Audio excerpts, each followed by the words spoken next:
At my granddaughter's wedding, she said, "Don't sit in the front. You don't look presentable."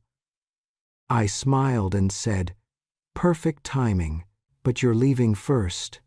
I arrived at my granddaughter's wedding with my hands clasped tightly around my old purse, the same one I used to carry to every school event she ever had.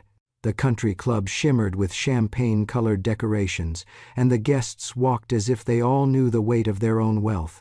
I had worn the dress I saved for her college graduation, pressed the night before with careful hands. It was the nicest thing I owned, though I suppose in that room it looked like a relic from a thrift bin. Still, I walked toward the front row because, after raising Emily for most of her life, I believed I had earned the right to see her clearly on her big day. I barely made it 3 steps before she appeared in front of me in her white gown, glowing under the chandeliers, flanked by bridesmaids and her mother. Her smile disappeared the moment her eyes hit my dress. She stopped so abruptly that the fabric of her gown snapped in the air. "Do not sit in the front," she said loudly, making sure the nearby guests heard her. "You do not look presentable." There was a small gasp from someone behind her. Emily went on before I could open my mouth. "I do not want people thinking our family cannot afford better. And honestly, the smell of disinfectant and hospital sweat mixed into the photos would be awful. You understand that, right?" Her mother, my daughter-in-law, chimed in, shaking her head. "Mom, please, sit in the back. That dress looks like something someone donated to Salvation Army, and even they nearly rejected it." "One," bridesmaid whispered. "She looks like a homeless lady who wandered in." My chest tightened, but I steadied my breath. I told myself to stay calm. I told myself that I had survived worse humiliations in life, and I could survive this one quietly. "I only want to see you clearly," I said. "I will sit still. I will not disturb anyone." Emily scoffed. "You have been seeing me clearly my whole life. Today is about me, not you. Around this time, if you feel stories about justice and dignity deserve to be heard, darling, smash that hype button. Let us keep stories like this alive, echoing far away into places where people need courage. Your support helps us bring understanding and love to those who deserve it. Thank you so much. Now, keep listening."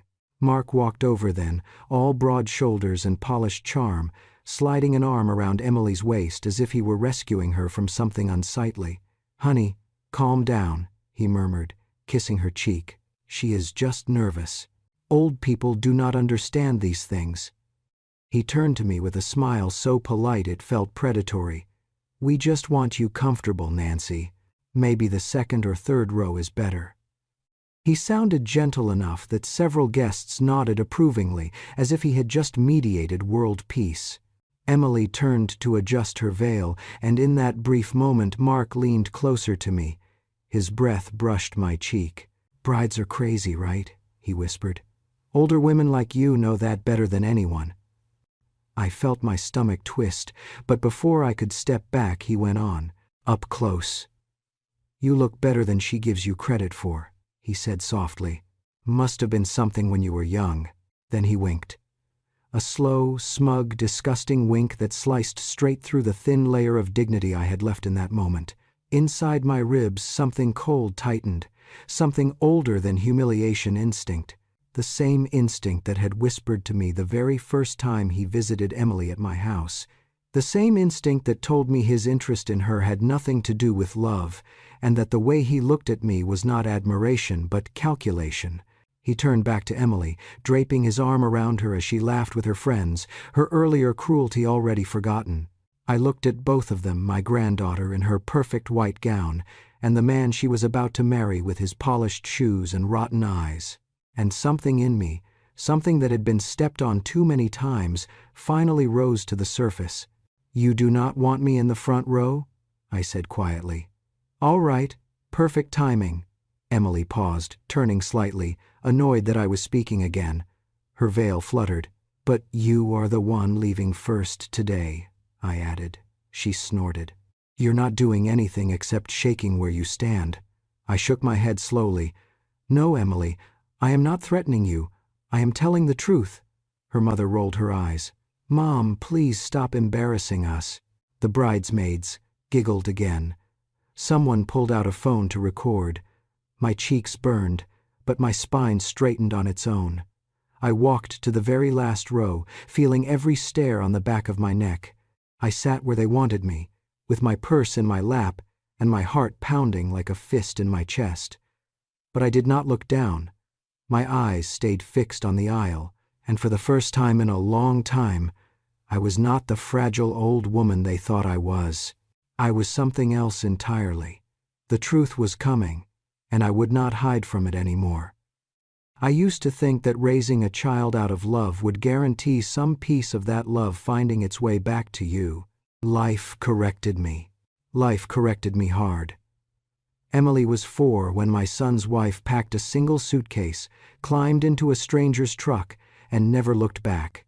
My son lost, angry, drowning, handed Emily to me on a cold Tuesday morning and said, "Mom, I cannot do this. Not now." He left the next month for an oil field job in Texas. I did not see him again for nearly 2 years. By then, Emily was calling me Grandma, the way little kids say home. I was an ER nurse then, sometimes a forensic nurse when the hospital needed one. My shifts switched so often that my body forgot what daytime was. I would come home at 5 a.m., make Emily breakfast with shaking hands, nap 2 hours, then walk her to school. I packed lunches, washed uniforms, read bedtime stories half asleep, and learned to stretch $1 so tightly it nearly tore. I skipped dinners some nights just so she could have second helpings. I treated myself only to coffee that went cold before I finished it.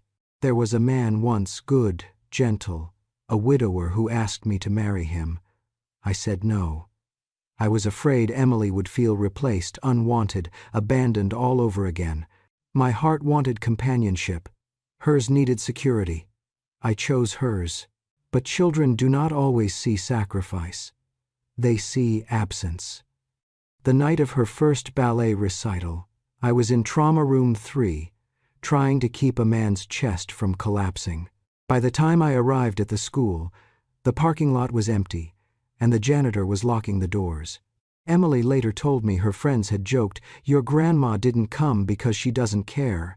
She did not tell me that until years later, after the joke had already calcified into truth inside her. There were so many small things she carried like stones in her pockets. When she was 14, I locked the door after she tried sneaking out at midnight. A man had attacked 2 girls in our neighborhood. I was terrified. She told her friends I held her prisoner like a jail ward. When she was 16, I bought her a used car, safe, sturdy, but 10 years old. She told people I bought it because I was too lazy to work harder for a nicer one. And then there were the wounds that life inflicted on her outside our home. The kids at school whispered, "Her mom ditched her." Some said, "She lives with that hospital lady who always smells like disinfectant." I became the embodiment of every shame that clung to her. Once, when she was 13, exhausted after a double shift, I muttered, "You're acting just like your mother."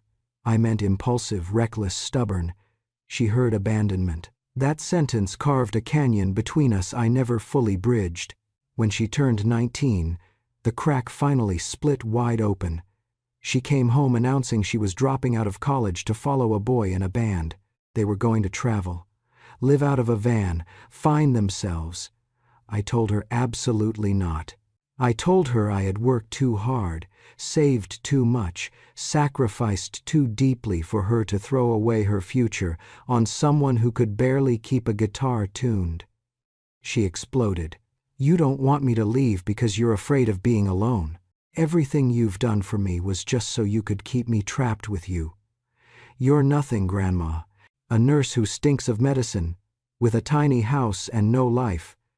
I remember the way her face twisted like she was spitting poison she'd kept for years. "If you hadn't taken me in, maybe I would have ended up with a real family. One that wasn't poor. One that didn't embarrass me." The words hit me so hard that for a moment my vision blurred. I opened my mouth, but nothing came. My throat locked itself to keep the pain from spilling out. She grabbed her backpack, slammed the door, and stayed away for 3 days. When she returned, she acted like nothing had happened, but something had, something permanent. From then on, she rewrote every sacrifice into a flaw, every protection into control, every gesture of love into a burden.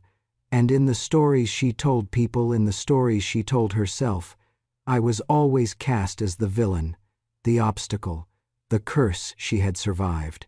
That was when I understood. You cannot reason with someone who needs you to be the enemy. You cannot heal a wound someone refuses to stop reopening. And standing in the back row of her wedding that day, watching her laugh with the very man who had just winked at me like I was something he could sample, I finally felt it, not surprise, not heartbreak, but recognition. Emily had not become cruel overnight. She had been building the case against me for years, and I had been too busy loving her to notice. I still remember the day Emily brought Mark to my door, her face glowing with the kind of hope only the young and naive can hold without it burning them. "Grandma, you're going to love him," she said breathlessly. "He's different, successful, respectful. He knows real class." The words real class lingered in her voice like she was trying to convince me she finally belonged to a world that had always felt slightly out of her reach. Mark stood on my porch with a bottle of wine in one hand and a bouquet of lilies in the other. He smiled wide, too wide, the kind of smile that tries too hard to fit whatever shape you want it to. "Mrs. Reed," he said, stepping inside like he had known the place long before. "This home is classic, warm, it has character." I watched his eyes. They didn't linger on Emily, they darted around my living room, scanning. The framed picture of Robert in his Navy uniform, the antique bookshelf Robert had built, the old steel lockbox tucked halfway under a side table, the jewelry box on the dresser in the hallway, barely cracked open, not admiration, inventory. Emily didn't see it. Love blinded her quickly, the same way need blinds the hungry. She was in the kitchen grabbing glasses when Mark lowered his voice and turned toward me. "So, Nancy, you live here alone?" His tone was casual, but his eyes stayed sharp. "For quite some time," I replied, letting the distance settle between my words. "Must have been tough after your husband passed," he said. "Did he leave you a good insurance policy? Retirement? This house, it's under your name, right?" The questions slid in like knives hidden inside compliments. I kept my posture still. "We have enough," I said simply. Mark chuckled, leaning just a little closer. "Older women like you, you're usually smart with money. Older, but not stupid." He tapped the arm of my chair lightly, and the touch was so unnecessary my skin crawled. His eyes drifted to Robert's photograph. "Handsome man," he said. "I can see why he married you."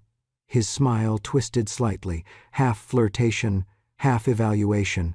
"I bet you were something when you were young." A strange heat crawled over my shoulders, not from flattery but from disgust. The way he said it, like I was a memory he wanted to peel open and examine, that was when my training kicked in. Years in the ER, years in forensic nursing, taught me to see what others miss. His complexion wasn't flushed from wine, it had a gray-blue undertone, the kind that clings to people who use certain substances long enough for their veins to protest. There was a small puncture mark behind his left ear, barely healed, a place no doctor would choose for a routine injection. His hands trembled slightly when he set the wine bottle down, not enough for Emily to notice, but enough for me. I asked softly, "You take medication regularly, Mark? Something that requires injections?" If he were honest, his answer would have been short. Instead, he swallowed, lips twitching. "Just, some stress treatments. Everyone has something." "No, not stress. Abuse, chemical or pharmaceutical, I didn't know yet, but I knew he wasn't clean." Emily re-entered the room then, holding glasses and laughing at something on her phone. Mark's smile snapped back into place. He moved to stand behind my chair, resting his hand on the top of it, a gesture too intimate, too deliberate, testing me. Testing Emily's reaction, seeing how close he could get before someone objected. Emily, oblivious, beamed. "See? He's good with you. I told you he respects my family." Respect. If only she could feel the sweat cooling on the back of my neck. Mark squeezed the chair lightly, still smiling. "I like knowing the people who matter to my bride-to-be. You've taken care of her all her life. That's admirable." But his eyes said something else entirely. "How much are you worth? How much can I take? How much can you give before you break?" The longer he lingered behind me, the heavier the air felt. He wasn't just evaluating Emily, he was evaluating me, the widow with a house nearly paid off, a modest pension, and no one to protect her except the very girl desperate to escape her shadow. When he finally stepped away, I breathed out so quietly even I barely heard it. Emily looped her arm around his. "He's the best thing that ever happened to me," she said proudly. I smiled at her. A soft one, because love makes fools of us all. But inside, a quiet truth settled like a stone in my stomach. Mark wasn't looking at Emily like a partner. He wasn't looking at me like family. He was looking at both of us like opportunity. And for the first time, I saw my place in his plan, not the mother of the bride, not even the obstacle. Just another potential prize, another door he might try opening, another woman he thought was too old to see him coming. I stayed at Emily's house the night before the wedding, partly because she insisted, mostly because I wanted to keep an eye on Mark. Something about the way he hovered at the edges of every room put a weight on my chest that wouldn't ease. Around midnight, unable to sleep, I went downstairs for a glass of water. The house was quiet except for a faint murmur, a voice coming from Mark's office, the door pulled almost closed. I was about to walk past when his tone sharpened, low but agitated. "No. Listen." He hissed into the phone. "She's loaded. Her parents built an entire business empire. Once the wedding is done, I'll have access." My hand froze on the banister. He chuckled then, a sound so slick it made my skin prickle. "And the grandma? She looks like she's got money stashed too. You should see that old lockbox." My breath caught. I stood completely still. Then he said it, the line that turned my blood to ice. "I'm not in this for love. I'm in this to clean up the mess in New Mexico, and the pill situation. This happened a month before the wedding. Pill situation." His voice dropped even lower.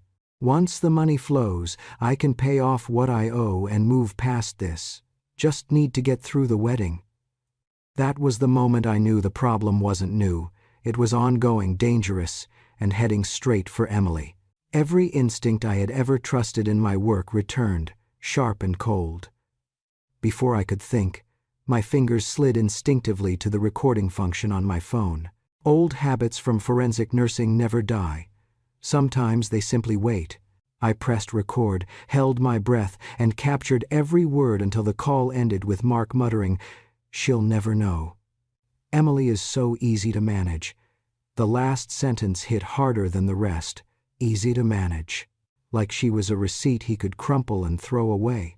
When the call ended, I crept back to the guest room, hands shaking. I barely slept a wink. For the first time that night, I did not feel small. I felt responsible. By morning, I knew what I had to do. I drove home early, told Emily I needed to pick up my shoes. In truth, I needed privacy. I sat at my kitchen table with the recording playing softly and dialed a number I hadn't used in years. Helena, an old colleague from my forensic nursing days, now working part-time with a police liaison team. "Helena, sweetheart," I whispered. "I need your help." Quietly. She listened patiently to everything, the recording, my suspicions, the strange puncture marks I'd seen on Mark's skin, the behavioral signs. Then her voice tightened. "Nancy, this isn't small." Within an hour, she had run what she could through public databases, then called in a favor from a contact in New Mexico. The silence on the line stretched long enough to knot my stomach before she finally said, "I found something, and you're not going to like it. Mark was married. Not formerly married, currently married. A legal certificate in New Mexico confirmed his union with a woman named Lila Ramos. No divorce, no separation, still active. And there's more, Helena added softly. Lila had filed a restraining order against him 2 years earlier, domestic violence, coercion, and suspected opioid abuse. Mark had been investigated for misusing prescription pain medication, and although the case never resulted in formal charges, his name appeared in multiple flagged reports, emergency room visits, pharmacy alerts, all signs of someone skating on the thin, cracking ice of addiction. Helena exhaled heavily. Nancy, this man is dangerous. Financially, emotionally, physically, and if he's planning to pay off something in New Mexico, it might mean debt, dealers, or worse. I closed my eyes, pressing my hand to my forehead. A wave of sorrow hit me, first sorrow for Emily. For the cruelty she'd shown me, yes, but also for how desperately she wanted to be wanted. Then anger followed, hot, sharp, clarifying. Helena, I whispered, I need copies, documents, everything. She didn't hesitate.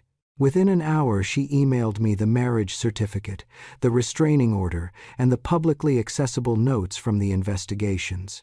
I printed them at my kitchen counter, each page sliding out of the printer like a small, undeniable truth. Then I downloaded the call recording onto a USB drive and onto my phone. No loopholes. No way anyone could accuse me of fabrication. I wasn't finished. I called another old friend.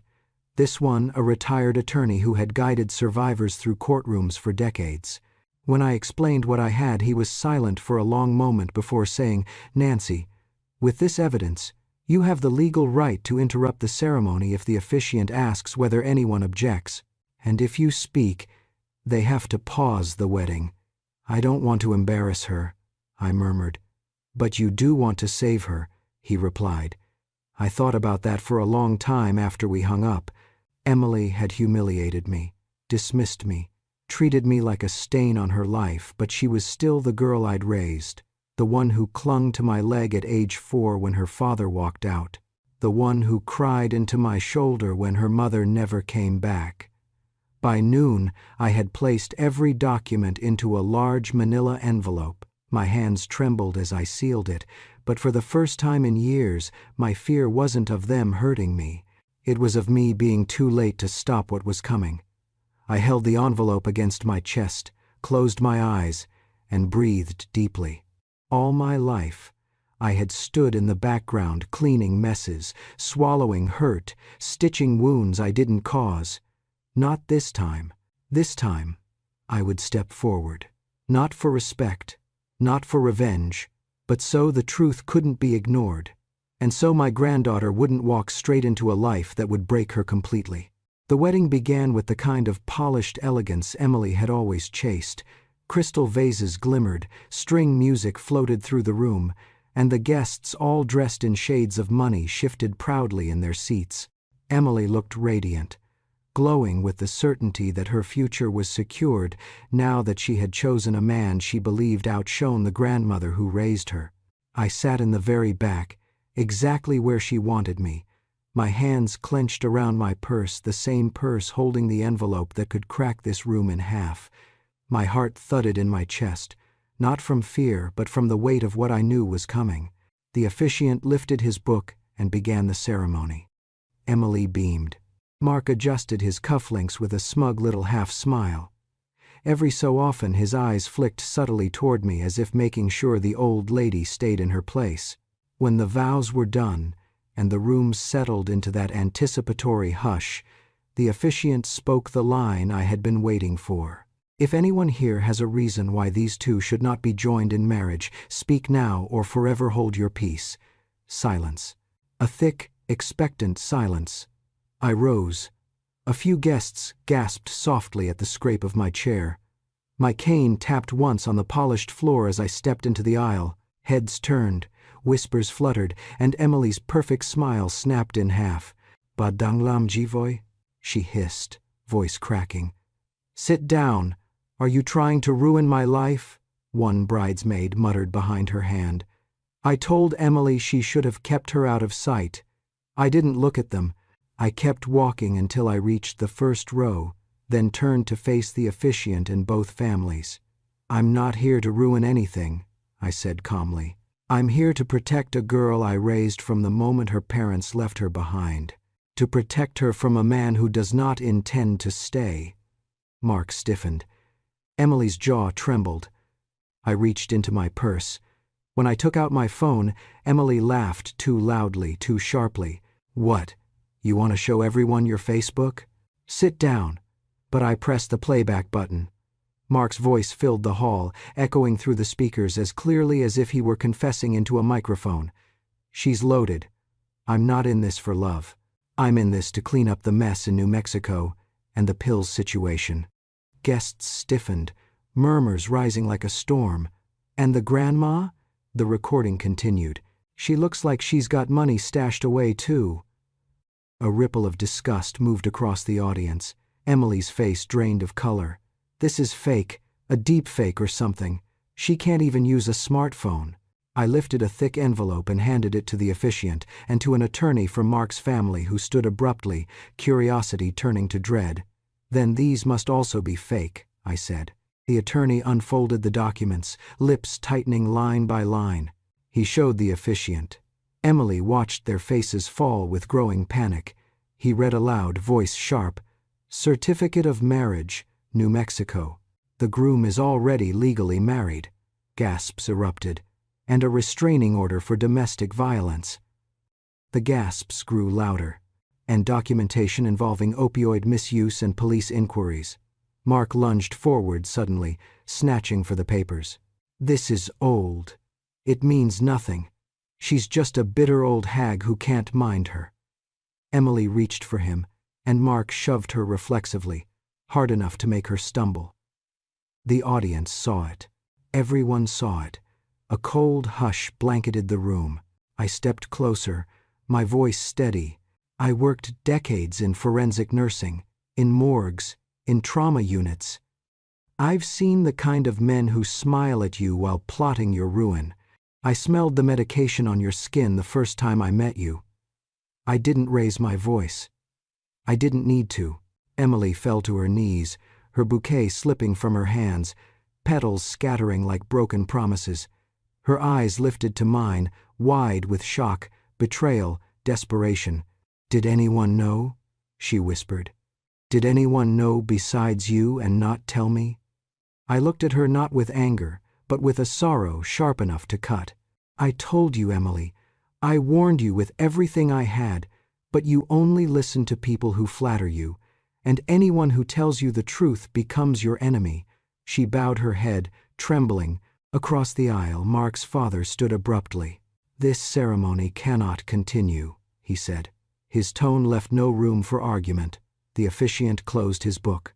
Guests began to rise, uneasy and murmuring. Mark backed away toward the exit. But as he reached the doors, 2 officers stepped forward. Officers Helena had contacted after advising them of a possible bigamy case requiring verification. Mark froze. The officers signaled him aside. I didn't move. I simply stepped back, letting the world rearrange itself around the truth. For the first time in years, I was not the woman being shoved to the edges. I was the one who pulled back the curtain, and the whole room finally saw what had been hiding behind it. Outside the shattered wedding hall, guests drifted in confused clusters, whispering like wind through broken glass. Some stared at Mark as the officers questioned him near the entrance, their uniforms reflecting in the polished doors. They did not cuff him, not yet, but their firm posture told the truth. He was not walking away from this cleanly. One officer folded his arms and asked about the New Mexico marriage. Another held out a file with the restraining order. Mark's voice rose in cracked denial, shifting from charm to fury in seconds. I had seen that shift in victims' reports too many times to doubt its meaning. People kept glancing at me, some with gratitude, others with that old, tired judgment. Emily's mother stormed toward me first, her face blotched with embarrassment. You could not have waited until after the ceremony, she hissed. Just once, Mother, you could have stayed quiet. I met her eyes without flinching. We have spent a lifetime waiting until after the damage, after the bruises, after the truth is too late. Women die in the space between wait and after. I will not add Emily to that list. She shook her head and walked away, humiliated and unable to admit that she, too, had been willing to sacrifice Emily's safety for the sake of appearances. Inside, the wedding staff dimmed the lights and began clearing the empty chairs. The air smelled of wilted flowers and disappointment. Then a bridesmaid approached me nervously. "Nancy, Emily wants to see you. She's in the dressing room." I inhaled once, deeply. I knew this moment had to come. The bridesmaid's room was quiet except for Emily's muffled sobs. Her once perfect makeup smeared down her cheeks, her veil discarded on the floor like a failed promise. She swung toward me sharply, eyes blazing through tears. "You ruined it," she choked out. "You ruined the only day I had to feel happy." I closed the door behind me. "If this was happiness," I said softly, "then yes, I ruined it. I ruined the illusion that would have cost you your safety, your money, and your future." Emily's fists clenched at her sides. "You did it because you cannot stand the idea that I might have a better life than you." The lie cut deep, not because it was cruel, but because she truly believed it. "Emily," I said, my voice steady, "you have told yourself that story for so long that it feels true, but the truth is simpler than that. I am the only person in your life willing to risk losing you, to keep you alive." Her breath hitched. I watched anger collapse into hurt. "You think I did not know?" she whispered. "Every time the kids at school said I was abandoned, they asked why I lived with a grandmother instead of parents. I hated that look in their eyes. I hated feeling like charity. And you, your uniform, your cheap car, your tiny house, every reminder of you reminded me of what I did not have." I felt that confession land in my chest like a weight. I stepped closer but kept my hands to myself. "So you hated the one person who stayed," I said quietly, "because it was safer than hating the people who left." She sank onto the sofa, trembling. "I thought Mark would make everything different," she said. "He told me I deserved luxury, respect, a life that didn't smell like antiseptic or hospital food." Her voice cracked. "I wanted to believe him more than I ever believed you." I knelt slowly so we were eye level. "People like Mark choose girls who want to be chosen. They look for the hole in a person's heart, Emily, and then they pour lies into it. That is not love. It is a transaction." Tears spilled down her face. "Bah, I was so awful to you." I felt my own eyes sting, but I kept them clear. "You were hurting," I said, "but hurting me will not undo what your mother did. It will not undo what Mark did. It will not undo the shame you carried alone." I reached out and placed one hand gently on her shoulder. "But listen carefully. I will not sit in the back anymore, letting you stab me with every wound you refuse to heal." Emily lowered her head slowly into her hands, shaking. "What am I supposed to do now?" she whispered. I stood. "You will stand up. You will breathe. And you will build a life that does not depend on a man who lies or a grandmother you resent." She looked up, eyes raw. "Will you help me?" My throat tightened. "I will love you," I said, "but I will not fix everything for you anymore. That is the boundary." For a moment, we were silent together, two women divided by years of misunderstanding, bound by blood, bruised by choices. Then I stepped back. When I walked out of the venue, nobody noticed. No one stopped me. No one thanked me. But for the first time in many years, I did not feel pushed aside. I felt steady. I felt right. That day, I was not allowed to sit in the front row, but I stood in the front line between my granddaughter and the cliff she never saw coming. Months passed after the wedding that never became a marriage. News about Mark traveled in fragments, an indictment here, an ongoing investigation there, but I did not follow every detail. Men like him always find their way into deeper trouble without my help. What I did hear was enough. He was facing charges in 2 states, including the mess in New Mexico he had bragged about cleaning up. One officer told me he would not be charming his way past consequences this time. I did not celebrate, but I slept easier. Emily's world collapsed quietly, the way a flower bends until the stem finally snaps. She lost her job within weeks. The company wanted distance from the scandal. The venue kept the deposit. Vendors demanded payment. Guests who once envied her now whispered that she had been desperate enough to marry a man with 2 wives. Her friends, the ones who cheered her cruelty toward me, drifted away. Nobody wants to stand too close when the illusion of perfection shatters. As for me, I returned to my small routines. I tended my garden, even though my hands trembled more these days.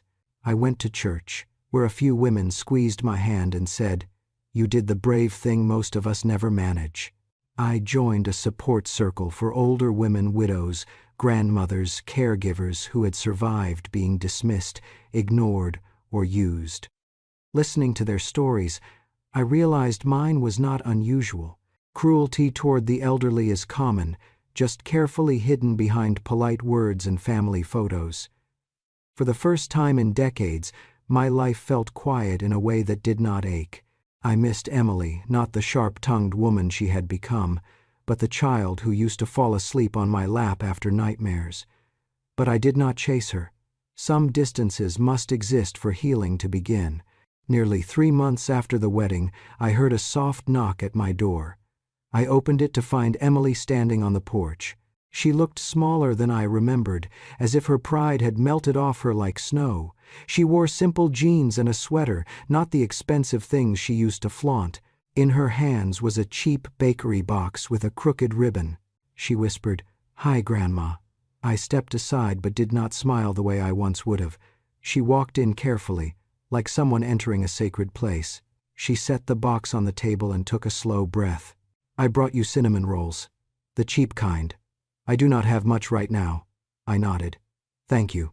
She sat, twisting her fingers together. Then she said words I never expected to hear without blame attached. "I am not here to accuse you, or to ask why. I just want to talk." Silence settled between us before she continued. "Grandma, I am sorry. I am sorry for everything I said to you. I am sorry for how I treated you. I am sorry for making you the villain in every story I told." Her voice cracked and she looked down at her hands. "I hated the smell of antiseptic on you. It reminded me of the night Mom left me at the hospital and never came back. All these years, I blamed the smell. Then I blamed you, because it was easier than blaming the people who abandoned me." Her confession was raw and shaking. "And when people made fun of me for living with you, I convinced myself that you were the problem, not them. I wanted so badly to be someone else, someone with a glamorous life, that I turned you into everything I wanted to outrun." I felt something tighten, not in anger, but in grief for the child she had been. Still, I did not reach across the table. I did not rescue her from her own pain. I had learned that lesson. I said, "I forgive you because I do not want to spend the rest of my life carrying bitterness. But forgiveness does not mean pretending none of it happened, and it does not mean you get to speak to me the way you used to ever again." She looked up, tears slipping silently. I know that. I do not expect you to forget." I held her gaze. "If you want me in your life, Emily, you will have to learn how to tell your story truthfully, not the version where you make me the reason your life hurt. The real version, the one where I stayed." Her chin trembled. "I will try," she whispered. When she stood to leave, her eyes were wet but lighter than before, as if she had set down a weight she had carried for half her lifetime. She walked toward her car, shoulders shaking, but no longer running. I watched her go. I knew I did not have many years left, but at least now I no longer lived inside the twisted story she once used to punish me. At least now she had taken the first step toward seeing me clearly, and maybe, for the remainder of my days, that would be enough. My kitchen has always been small, but now it feels just right. The kettle hums softly, and the warm yellow light glows against the old wooden cabinets. I sit in the same chair I have kept for nearly 20 years, its legs a little wobbly but still steady, steadier than most people I have known. For the first time in a long while, I feel steady too. On the table beside me sits a framed photograph of my late husband, Robert. He is laughing in the picture, head tilted slightly back, the way he always did when I tried to tell a joke but messed up the punchline. Next to the frame rests my wedding ring, and the simple gold band he wore until the day he left this world. The rings are not valuable to anyone but me. That is enough. I look at the photo and say softly, "They said I wasn't fit to sit in the front row at our granddaughter's wedding. Told me I wasn't presentable. But the truth is, I sat exactly where I needed to, as close as possible to the truth, and far enough from the lie she was about to marry." The steam from my tea curls upward. I wrap both hands around the cup, feeling its warmth seep into my palms, into old bones that have carried more weight than anyone realizes. People think growing old makes you fragile. It doesn't. It just makes your courage quieter. I think about the front row seat Emily said I didn't deserve, the way she looked at me, the way her voice sharpened on the word presentable, as if my entire existence embarrassed her. For years, I believed her shame was my fault. For years, I tried to shrink myself so she could feel bigger. But sitting here now, I understand something clearly. A front row seat is not a physical chair. It is a place in someone's story. Emily pushed me away from hers. She had every right to do so. But she forgot something important. I still had my own story. And in my story, I had never truly left the front row at all. I take a slow sip of tea and let my mind wander through the pieces of my life, raising Emily through tantrums and illness, working night shifts, missing celebrations I desperately wanted to attend, keeping a roof over our heads with hands that never stopped shaking from exhaustion, being mocked for smelling like disinfectant, being told I was nothing. There were years when I believed all of that meant I belonged in the back row of every room. But the day of the wedding taught me something else. A woman who carries the truth does not sit at the back of anything. I glance again at Robert's picture. "You would have laughed," I whisper. "You always said I was too soft-hearted." But I wasn't soft that day. Maybe for the first time in my life, I wasn't soft at all. I remember Emily's face when Mark's lies collapsed. The shock, the betrayal, the way her knees buckled. It hurt to watch. It also felt like justice, a justice I never wished on her, but one she walked straight into with pride blinding her steps. And yet, even in that moment, even after years of being her punching bag, I did not hate her. I suppose that is what it means to love someone you raised. You can stop letting them hurt you, but you cannot stop caring that they are hurting. Still, caring does not mean returning to the old dynamic. It does not mean giving her power she no longer knows how to hold gently. I turn my focus to the chair under me. The old wood creaks as I shift my weight, and I smile.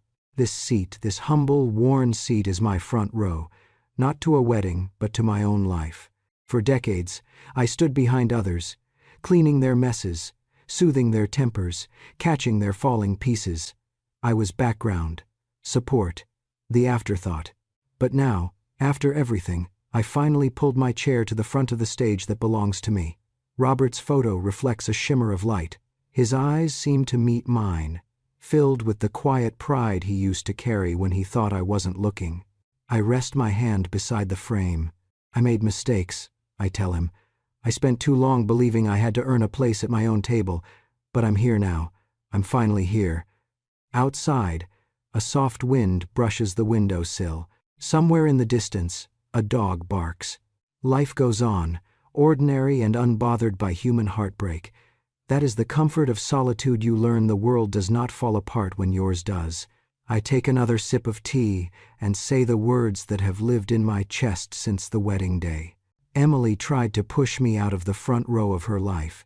She thought it would make her look more important. But she never understood the only person who truly lost face that day was the bride who chose the wrong man to stand beside her. The truth sits with me like an old companion. She pushed me out of the picture she wanted the world to see, I murmur. But in the story of my own life, I have always sat in the front row. And tonight, in this small kitchen, with the warm light glowing and Robert's picture looking back at me, I finally feel like I belong exactly where I am, front and center, in my seat, in my story. At last, when a woman reaches my age, people assume her story is nearly finished. But if this journey has taught me anything, it's that sometimes the most important chapters are the ones we write at the end. I stood up for myself late in life, yes, but I stood up all the same. And if sharing what happened helps even one person out there find her strength a little sooner than I did, then every painful step was worth it. If my story touched you, if it reminded you of your grandmother, your mother, or even a part of yourself you thought you'd lost, then, sweetheart, stay a little while longer. Go on and tap that subscribe button for Grandma True Stories. Your support keeps these stories alive, stories of women who loved hard, fought quietly, and finally learned to take their rightful place in the front row of their own lives. Thank you for listening. Come back soon, darling. I still have many more truths to tell.